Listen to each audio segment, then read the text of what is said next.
கொடு. இந்தாங்க, இந்த பர்தாவை பேக் பண்ணி வச்சிடுங்க. இந்த காய்கறி கூட எடுத்துட்டு நீ உள்ள போ. நான் கோபி வீட்டில் காரை விட்டுட்டு பைக் எடுத்துட்டு வந்துடுறேன். என்னங்க, இந்த கார் நமக்கு எப்போ வேணாலும் தேவைப்படலாம். இதை வெளியில யாருக்கும் கொடுக்க வேண்டாம். நம்ம கேட்குறப்போ இது அவைலபிள் இருக்கணும். சரியா? சரி விஜய். சரி, அம்மா உங்ககிட்ட ஏன் இவ்வளோ லேட் ஆச்சுன்னு கேட்டா என்ன சொல்ல போறேன்? நான் ஏதாவது சொல்லி சமாளிச்சுக்கிறேங்க. சரியா? நீ என்ன சொல்றன்னு என்கிட்டயும் சொல்லிடு. அதை வச்சு நான் மேனேஜ் பண்ணிக்கிறேன். சரிங்க. விஜய், பார்த்து போ.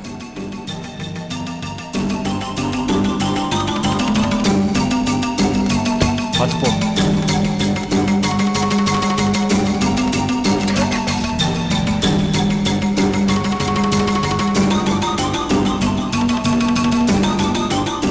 ஏமா விஜய், மார்க்கெட் போறேன்னு சொல்லிட்டு எங்கம்மா போனீங்க? பாலு எங்க? உங்க மாமாவும் நானும் எப்படி பயந்துட்டோம் தெரியுமா? உங்களை காணோனதும் இவருக்கு பிபியே வந்துருச்சு. சாரி அத்தை, போற வழியில வேலை விஷயமா அவருக்கு ஒரு ஃபோன் வந்துருச்சு.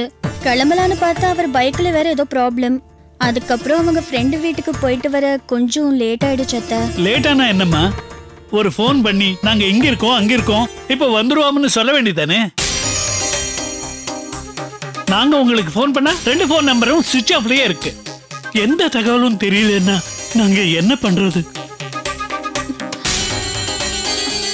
சாரி மாமா, சார்ஜ் போட மறந்துட்டேன். இனிமே இந்த காரணம் எல்லாம் சொல்லாதம்மா. கேஸ் முடிஞ்சும் அந்த அயோக்கியனோட தொல்லை இன்னும் முடிஞ்ச பாடு இல்லையம்மா. ஏன்னா அவன் ஆட்டம் இன்னும் அடங்கல. ஒவ்வொரு நாளும் அவனால என்ன பிரச்சனை வருமோன்னு மனசு அடிச்சுக்குது. இந்த சமயத்துல நீங்களும் இப்படி பண்ண என்னம்மா? எங்களை பத்தி கூட கொஞ்சம் நினைக்கணும். சாரி மாமா, இனிமே இப்படி நடக்காம பாத்துக்கிறேன். சரி போமா. அத்தை, இத கொஞ்சம் உள்ள வச்சிடுங்க. நான் போய் குளிச்சிட்டு வந்துடுறேன். நேரமாச்சு, முதல்ல சாப்பிடு, அப்புறமா குளிக்கலாம். என்ன? இருக்கட்டும் அத்தை, வண்டியை ரிப்பேர் பண்ண வெளியே போயிருக்காரு. அவர் வந்ததும் எல்லாம் ஒன்னா சாப்பிடலாம். சரிம்மா.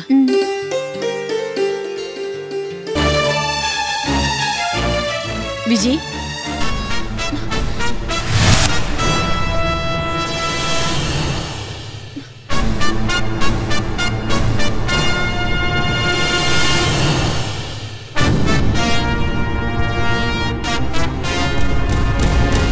என்னம்மா காலெல்லாம் ஒரே சேரா இருக்கு?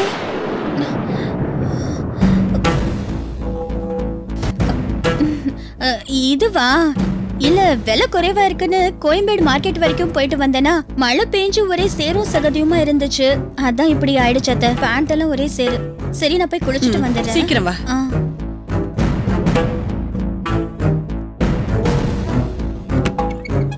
ராஜி, என்னாச்சு? ஏங்க, விஜய் சொல்றத நீங்க நம்புறீங்களா? எதுக்குமா அவ போய் சொல்லணும், அதுவும் இந்த விஷயத்துல? ஏங்க, நீங்க சொல்றது சரிதான். ஆனா விஜய் எப்பவும் போல இல்லங்க. அவ கண்ணு படபடன்னு அடிச்சுச்சே, நீங்க பாக்கல? நம்ம மருமகளை நீ சந்தேகப்படுறியா? சந்தேகப்படலங்க. ஆனா அவ ஏதோ மறைக்கிற மாதிரி சின்னதா ஒரு உறுத்தல். அதான். விஜய் நம்ம கிட்ட இருந்து எதையும் மறைக்க மாட்டான்.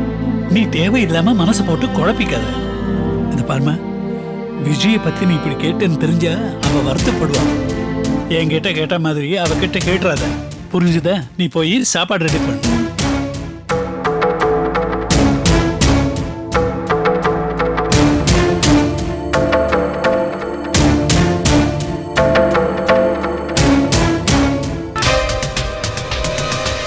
எங்கடா பூச்சியும் காணோம், புடிச்சு வச்ச பொண்ணியும் காணோம். அதான் தல எங்களுக்கும் ஒன்றும் புரியல.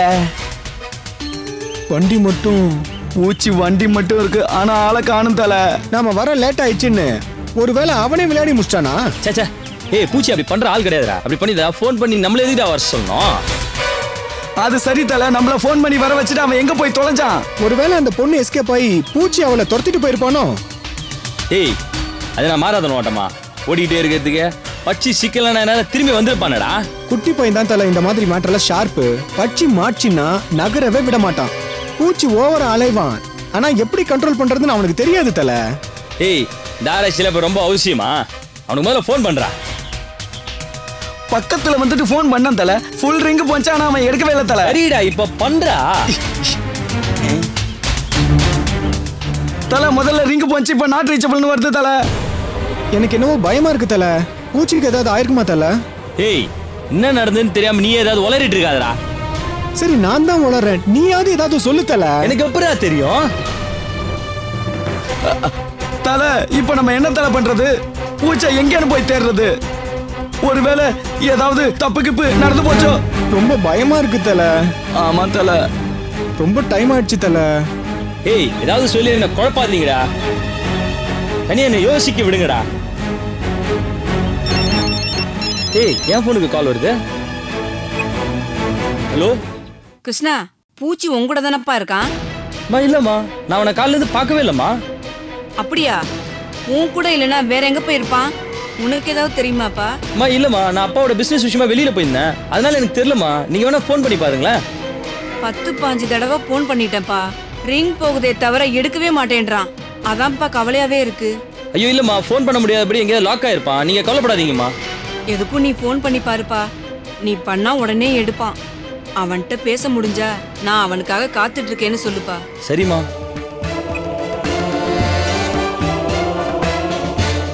யார் தலை போன்ல? பூச்சி அம்மாவா? என்ன சொல்றாங்க தல? அவன் இன்னும் வீட்டுக்கு வரலையாண்டா, ரொம்ப கவலைப்படுறாங்கடா. அவன் என்னைக்குமே இப்படி பண்ணதில்ல தலை, எப்போதும் நம்ம கண்ட்ரோல்ல தானே இருப்பான். இப்ப எங்க போய் தொலைச்சான்னு தெரியலையே. ஏய், எனக்கும் அதான்டா புரியல. நம்ம இனிமே இங்க நிக்கிறது எனக்கு சரின்னு படல. நாளைக்கு அவனை பத்தி ஏதாவது தெரிஞ்சதுன்னா அதுக்கப்புறம் யோசிப்போம். முதல்ல நாளை நமக்குள்ள ஏதாவது பிரச்சனை ஆச்சுன்னா என்ன தலை பண்றது? ஏய், அதெல்லாம் ஒண்ணாவாத, நான் பாத்துக்கிறேன்டா. முதல்ல கிளம்புங்கடா. சரி தலை, சரி தலை. பூச்சியை அந்த போலீஸ்காரங்க மறுபடியும் அப்புறவராக்க பிளான் பண்ணிட்டாங்களோ? எங்க எல்லாரையும் அழிக்கிறதுக்கு ஏதோ திட்டம் போட்டிருக்காங்க. நான் வேற மாதிரி தான் யோசிக்கணும்.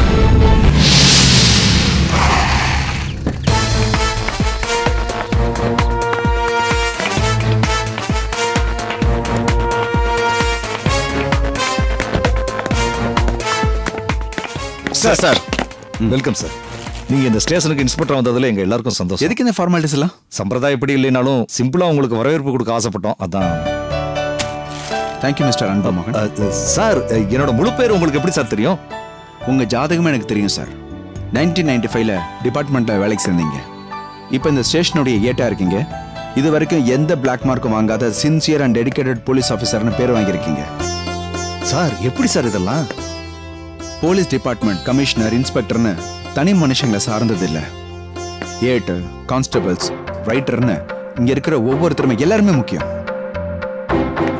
எந்த ஸ்டேஷன்ல நான் சார்ஜ் எடுத்துக்கிட்டாலும் கிரிமினல்ஸோட ரெக்கார்ட்ஸை முதல்ல பார்க்க மாட்டேன்.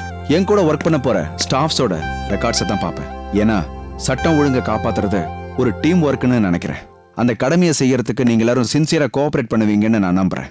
Yes sir. எல்லாரும் போய் வேலையை பாருங்க. Okay sir.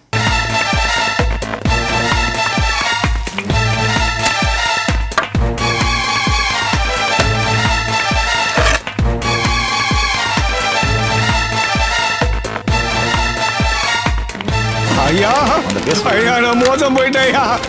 எங்க வீட்டுல நகை பணமெல்லாம் கொல்ல போயிருச்சுங்கய்யா, கொல்ல போயிருச்சுங்கய்யா. டென்ஷன் ஆகாம பொறுமையா சொல்லுங்க. மோகன் சார், இங்க கூட்டிட்டு வாங்க.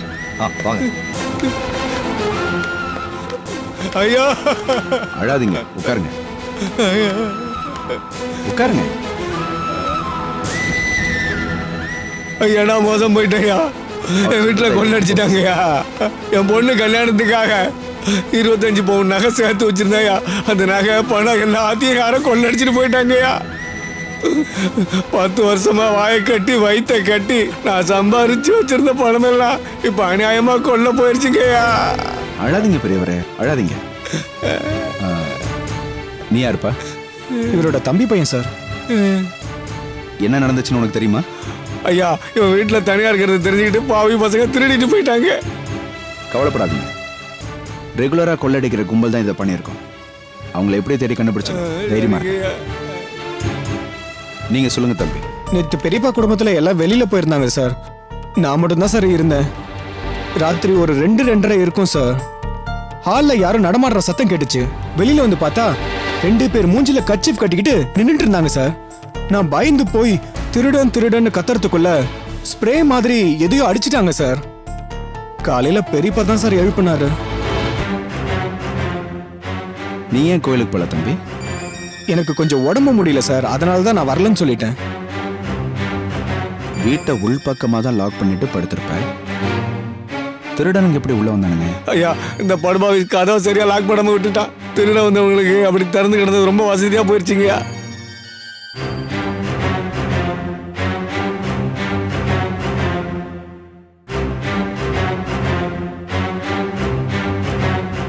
பணம் நகையெல்லாம் எங்க வச்சிருந்தீங்க? பீரோவிலையா? ஆமாங்கய்யா. பீரோவை உடைச்சிட்டாங்களா இல்ல சாவி போட்டு திறந்துட்டாங்களா? சாவி போட்டு தான் திறந்துருக்காங்க.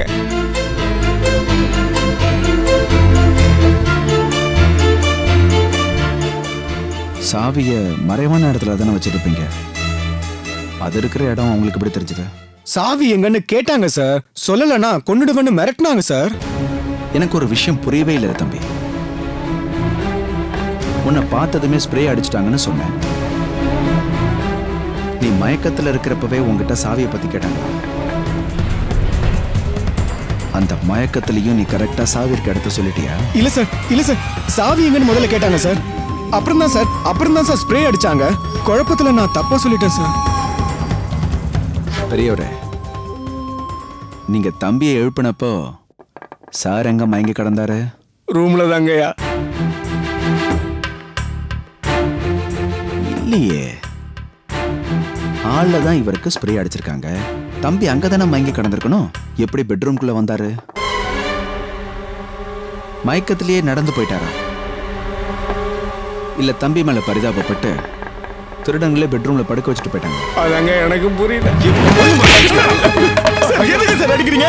சார் சொல்ல சார் சொல்லுங்க சார். எதுக்கு சார் அடிக்கிறீங்க? சார் எனக்கு ஒண்ணும் தெரியாது சார். சொல்றா. இவனை ஏன் அடிக்கிறீங்க? இவன் என்ன தப்பு பண்ணா? இந்த கேள்விக்கு நீதாண்ட பதில் சொல்லணும். சொல்றா. சொல்ல. என்ன சார் இது அநியாயமா இருக்கு? கம்ப்ளைண்ட் கொடுக்க வந்த என்னைய அடிக்கிறீங்களே சார். டேய், எனக்கு போய் சொன்னா பிடிக்காத. ஒண்ணும் தெரியாத மாதிரி நடிக்கிறதும் பிடிக்காத. நீ உண்மையை ஒத்துக்க போறியா இல்ல உண்மையை ஒத்துக்கிற வரைக்கும் அடி வாங்க போறியா? எனக்கு தெரியாதா சார்? எனக்கு ஒண்ணும் தெரியாது சார். ஏய் வேணா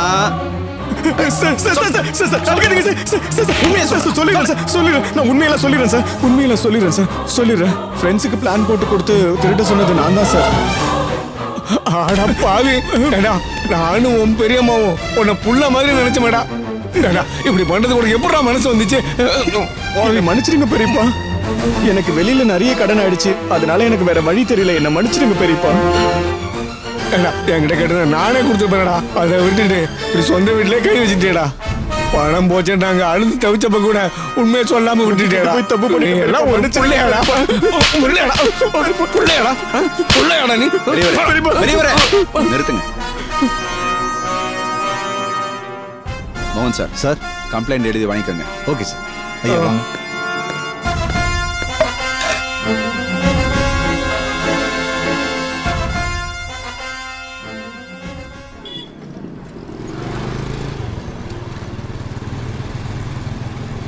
அண்ணே அண்ணே அண்ணே, ஒரு நிமிஷம். என்னடா பாலு, எப்படி இருக்க? நல்லா இருக்கண்ணே.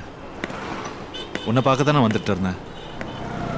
அவசரமா எங்கேயாவது போயிட்டு இருக்கேண்ணே. ஒரு 5 minutes பேசலாமா? 5 நிமிஷம் என்னடா, வீட்டுக்கு வாடா, நிதானமாவே பேசலாமா? இல்லைண்ணே, வழியில உன்னை பார்த்தது நல்லதா போச்சு. இப்படியே பேசலாண்ணே. ஏன்டா உன் அண்ணி ஏதாவது சொல்லுவாளேன்னு பாக்குறியா? சேச்சே, அதெல்லாம் ஒன்றும் இல்லைண்ணே. உங்ககிட்ட தனியா பேசணும்னு தோணுச்சு, அதான். அண்ணே, நீ ஏன்னா நம்ம வீட்டுக்கு திரும்ப வரக்கூடாது? அவ்வளோ நிறையாவது ஆறுதல் சொல்றதாங்க. அனாத மாதிரி அப்பாவும் எங்க. ஏன்டா இப்படி எல்லாம் பேசுற? அவ்வளோ உனக்கு